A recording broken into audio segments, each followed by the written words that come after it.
Руководитель региона ознакомился с ситуацией с лесными пожарами в Намском районе. Сейчас они локализованы. Власти региона ожидают кардинального улучшения обстановки и в других районах республики. Об этом заявил Айсан Николаев в ходе рабочей командировки в Намский район. Там он принял участие в заседании Комитета по чрезвычайным ситуациям.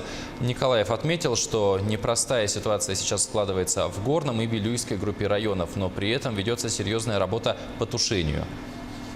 Сейчас, конечно же, главная наша задача не допустить ухудшения ситуации с тем, что вот те пожары, которые сегодня действуют, должны быть ликвидированы.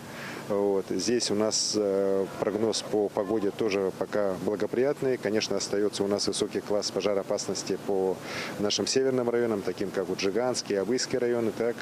Но считаем, что в целом по другой значительной части республики все-таки у нас такого, скажем так, горения, какое было в июле месяце, уже не будет допущено. Конечно же, я хочу напомнить о том, чтобы в обязательном порядке мы должны, жители, соблюдать пожароопасный период, те правила, которые установлены. Это не посещение лесов, не разжигание костров. Здесь мы будем достаточно жестко наказывать. Почему? Потому что, к сожалению, 30% пожаров, которые у нас на территории в лесах произошли, они произошли по вине человека.